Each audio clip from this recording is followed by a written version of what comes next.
Juste un peu les choses. Tournez avec moi 1 Corinthiens 14.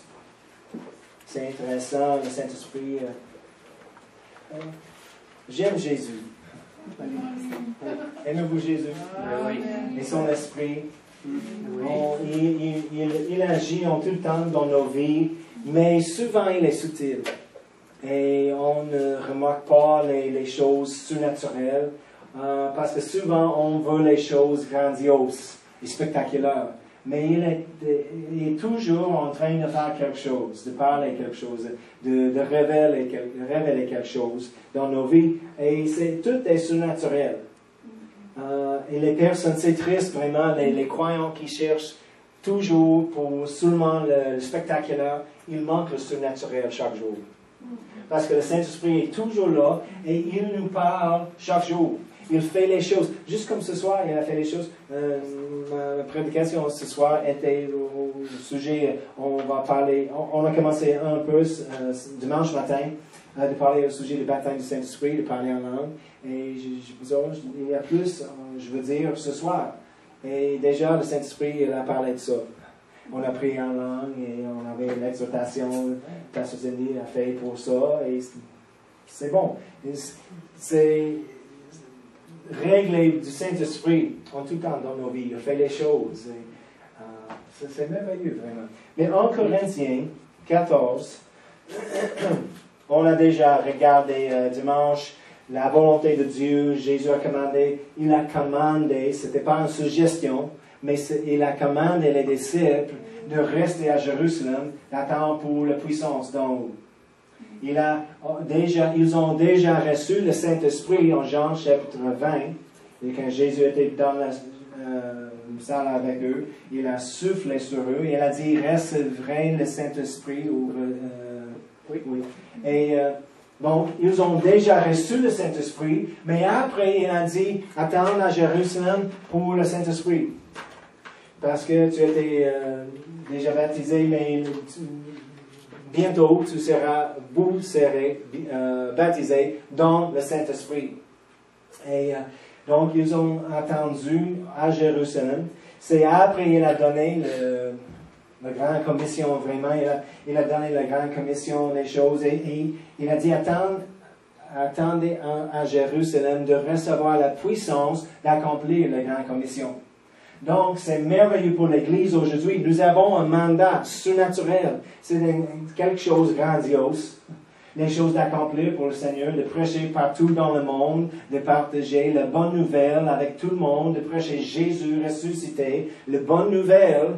Mais aussi, avec le mandat, il nous a donné la puissance d'accomplir le mandat. Restez là en Corinthiens, mais tournez à Marc. Marc 16. Marc 16 et 17, excuse.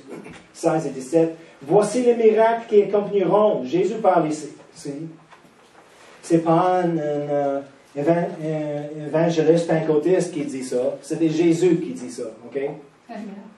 Parce que dans mon église, dénomination, où on n'a pas cru dans les choses du Saint-Esprit, on a dit, oh, certainement toujours, c'est les pentecôtistes qui parlent comme ça. Non, Jésus a dit ça. Voici les miracles qui accompagneront ceux qui auront cru. En mon nom, ils chasseront les démons. Amen. Amen. C'est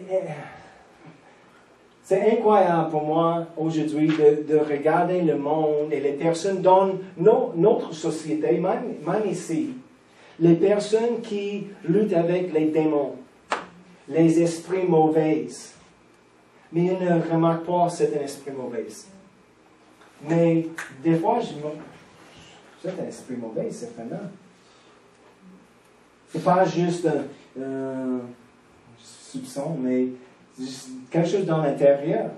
Nous avons le témoin du Saint-Esprit. Hey, c'est pas correct. Des fois, il y a une maladie, des fois, il y a un esprit mauvais.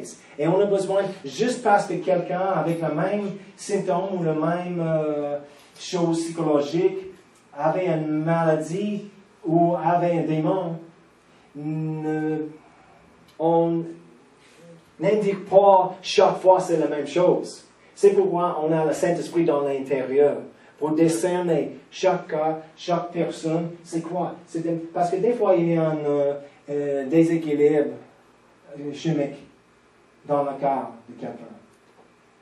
Et il y a un problème psychologique ou des choses, et on peut régler les choses avec le médicament ou des autres choses. Des fois, c'est un esprit. Et des fois, la réaction ou l'effet de l'esprit est un déséquilibre chimique aussi. Mais on a besoin de discerner les choses pour aider les personnes. Amen. Mais il a dit, on peut chasser les démons en son nom. Ils parleront de nouvelles langues. Amen. Et c'est notre sujet récemment. Ils parleront de nouvelles langues. C'est un miracle, il a dit, qui accompagneront ceux qui auront cru. Ils parleront de nouvelles langues. Donc, quand on parle en langue, c'est un miracle. C'est quelque chose de surnaturel. Des fois, nous pentecôtistes, charismatiques, parents de foi, on choisit l'étiquette que tu aimes. Mais des fois, on a l'attitude, ah oui, je parle en langue, et on prend les choses pour acquis, oui.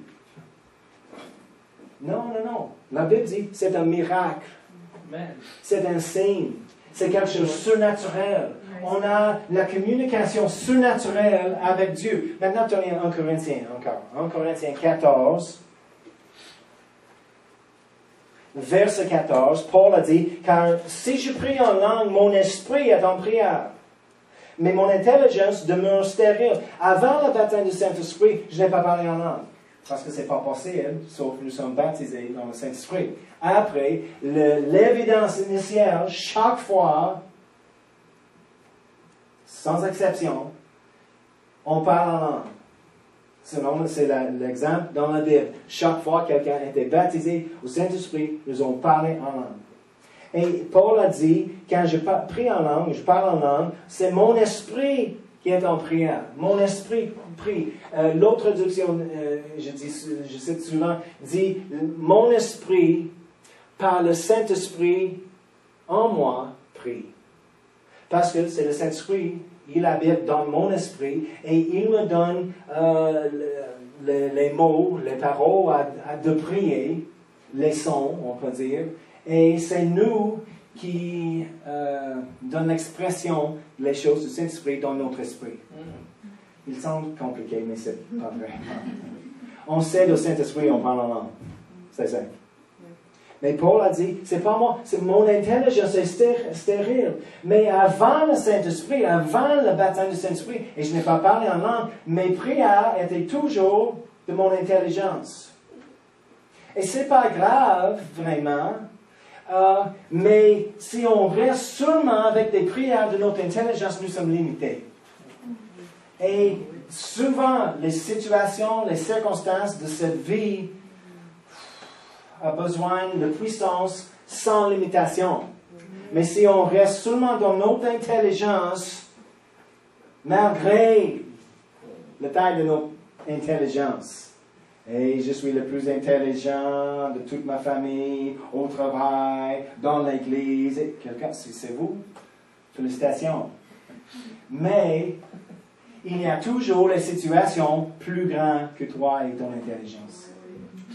Et il exige la situation, les circonstances que le médecin dit, je ne sais pas, je ne comprends pas. Désolé, prépare-toi pour la fin. Des fois, la réponse arrive comme ça. C'est le temps pour une puissance sans limite, illimitée. C'est la puissance de Dieu. Et en prière, quand on prie en langue,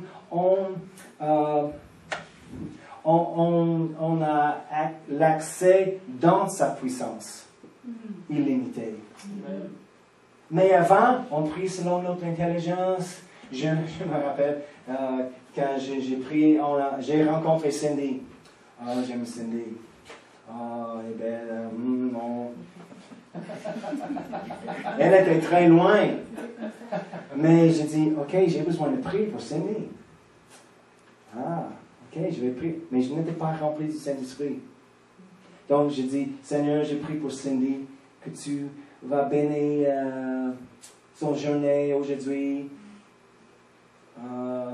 Tu vas aider avec les études, et qu'elle est bénie.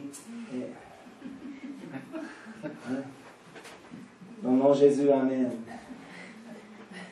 C'est pas beaucoup d'efficacité avec ça. OK, elle était bénie, mais c'était en général. Parce que je ne connais pas les spécifiques, vraiment, les situations. Elle était en Floride, j'étais en Virginie occidentale. C'est plus que 1000 entre nous deux. Je ne sais pas ses besoins. Et peut-être, en ce moment-là, elle n'a pas partagé tous ses besoins avec moi. Mais le Seigneur, il savait tous les besoins.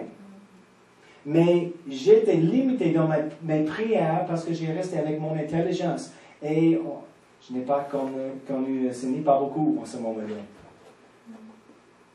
Je dis, oh, je veux qu'on ait plus. Mais en ce moment-là, je ne sais pas, qu'est-ce qu'elle fait?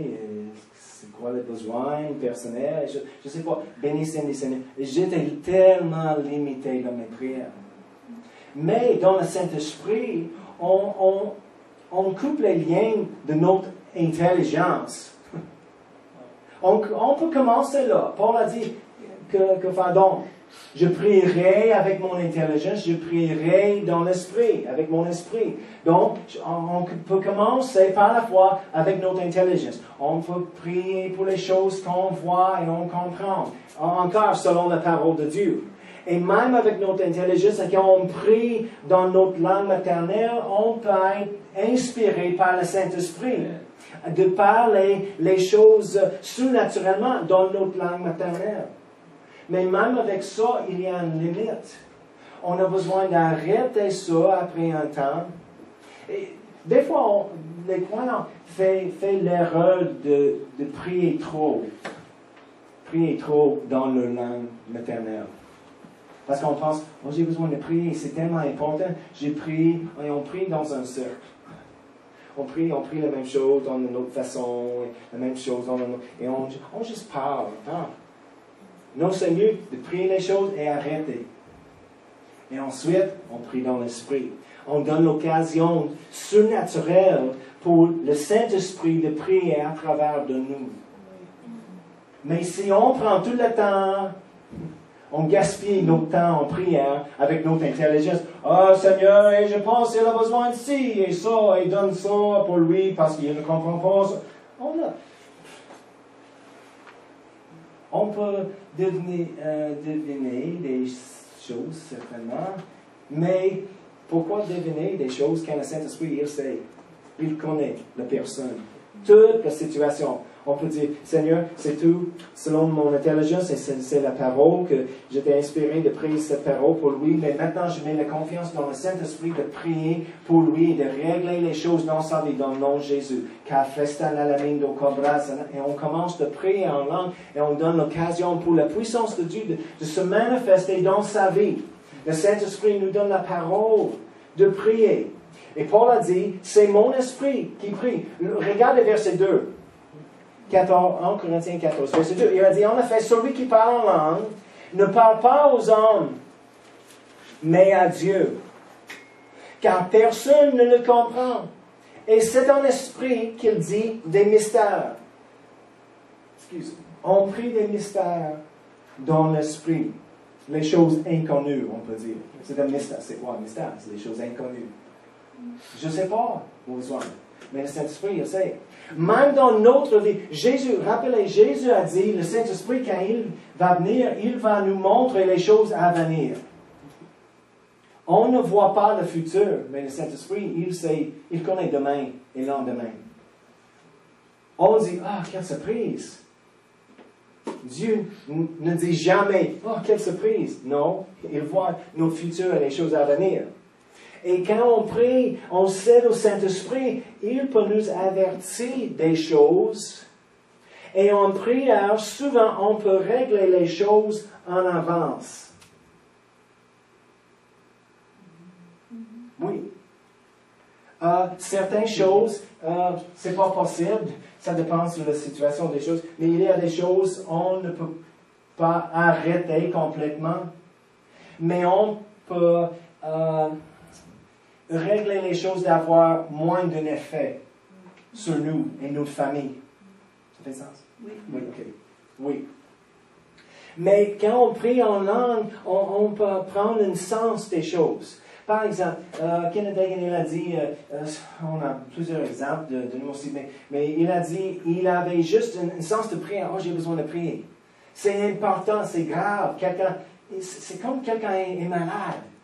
Et il a pensé, il a voyagé dans le ministère, il n'était pas chez lui. Donc, première chose, il a pensé, peut-être c'est mon épouse. Et il a prié en langue, et il a pensé, peut-être c'est mon épouse.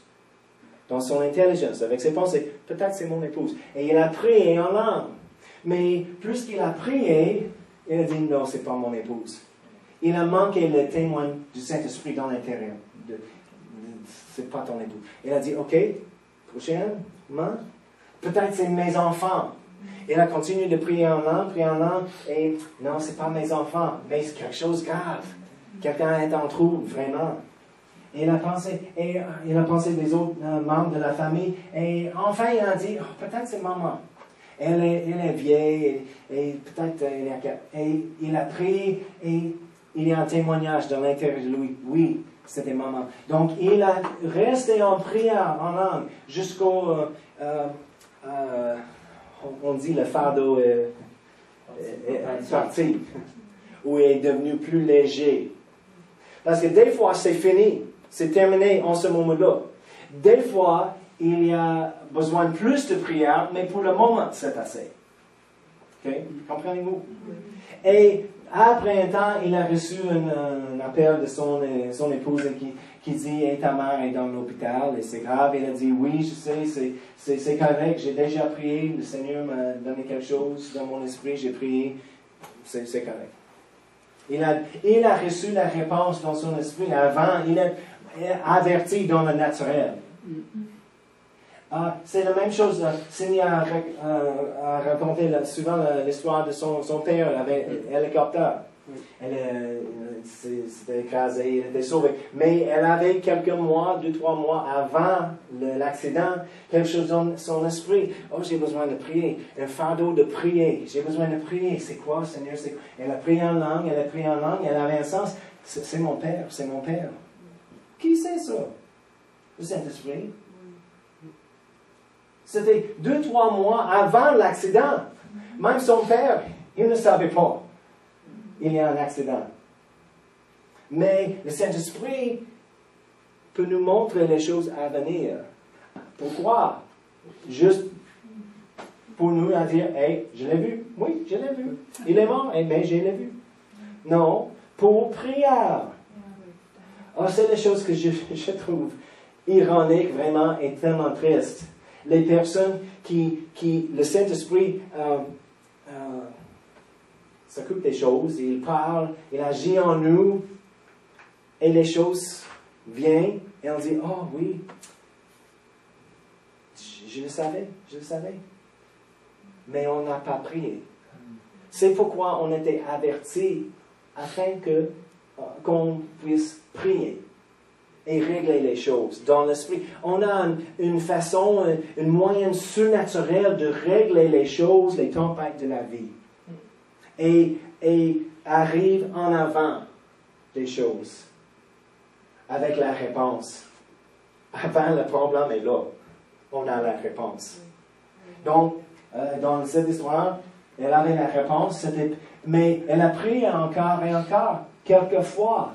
Ce n'était pas quelque chose accompli dans une session de prière. Mais pour le moment, elle avait quelque chose dans le Saint-Esprit. Ok, j'ai prié, ok, c'est assez pour le moment. C'est assez. Peut-être c'est fini, je ne sais pas. Mais plus tard, j'ai besoin de prier. C'est le même sens, c'est le même sens. Elle a continué. C'est juste conduit par le Saint-Esprit. J'ai reçu un appel en journée d'un ami. Je n'ai pas parlé avec l'ami depuis longtemps. Et sa sœur, qui est une autre amie de moi, était dans l'hôpital dans une crise. Elle avait je pense, une chirurgie. Et pendant la chirurgie, elle avait un caillot ou quelque chose. Et c'était tellement grave. Elle était dans un coma. Et la famille dit, qu'est-ce qu'on fait? Et quelqu'un dit, appelle Daniel et il demande la prière. J'ai dit, OK. Toute la famille était énervée. C'était, oh, terrible, oh, elle est dans un coma, c'est trop jeune. Et j'ai dit, OK, oui, oh, je vais prier, je vais prier. Et c'était dans mon cœur de prier très fort parce que, très fort, tu comprends. On dit très fort, mais il n'y a pas juste avec ferveur. Mais j'ai commencé de prier, j'ai prié dans l'esprit et aucun sens de rien. J'avais rien. J'ai dit, Seigneur, est-ce que c'est moi? Je suis paresseux en prière ce soir ou j'ai besoin de prier pour ça. C'est tellement important. C'est une question de la vie et de la mort. J'ai prié dans l'esprit, j'ai prié dans l'esprit. Rien. Et enfin, parce que je suis tellement intelligent, j'ai réalisé, c'est rien dans mon esprit parce que c'est correct. Elle sera correcte. Je dis, OK, j'ai noté ça. J'ai appelé la famille. Je crois vraiment, elle sera correcte. Je n'ai pas dit, oh, Dieu m'a dit, elle va se ressusciter, tout va bien. Non, j'ai dit, j'ai pris, j'ai un bon sentiment vraiment que tout est correct. Et en 2-3 jours, elle est revenue, et tout est normal, et correct, et c'est pas un problème. Pas du tout. Mais c'est bon, c'est juste de suivre le Saint-Esprit. Et on apprend les choses, un peu à la fois. Parce que nous sommes humains, nous sommes mortels et sujets des erreurs. On peut faire des erreurs, même quand on fait les choses dans l'esprit, parce que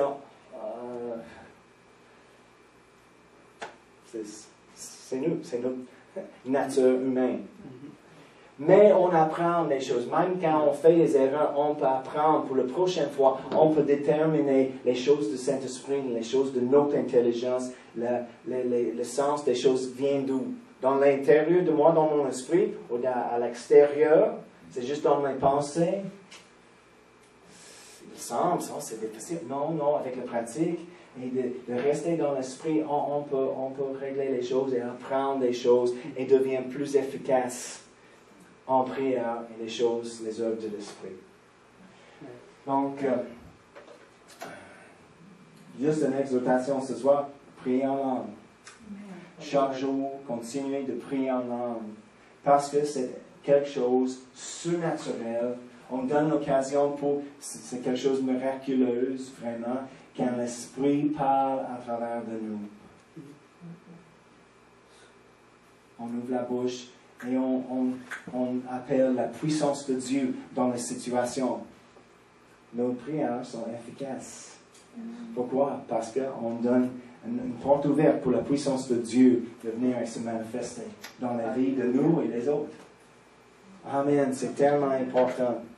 Mais avec du temps dans l'esprit, de prier, juste par les imaginations, d'imaginer les choses, juste trouve la paix et les choses dans l'intérieur. Plus on prie dans l'esprit, dans une certaine direction, on cherche, comme je dis souvent, on cherche la clarité. On ne cherche pas les voix, oui ou non, juste la clarité. Et le temps dans l'esprit, qu'on prie, et juste, fais attention de garder les autres choses. Parce que des fois, on relaxe trop. On prie trop nonchalamment en langue. On fait les autres choses et on prie en langue un petit peu. Et c'est correct, parce qu'on charge notre batterie, la Bible dit. Nous sommes édifiés quand on prie en langue. On peut conduire, prier en langue magasinée et prier en langue doucement. Mais aussi, on a besoin de prendre du temps dans sa présence, de prier en langue avec pas de distraction, pas d'autre chose. Et c'est la place où on trouve la clarté dans notre esprit. On ne trouve pas vraiment la clarté dans les situations quand on magasine et on prie en langue en même temps. C'est bon, magasiner et prier en langue, c'est bon. Mais aussi, ne fais pas seulement ça en langue. Prendre le temps, dans sa présence, seul, de prier en langue et d'écouter dans l'intérieur. Amen. Merci, Père éternel.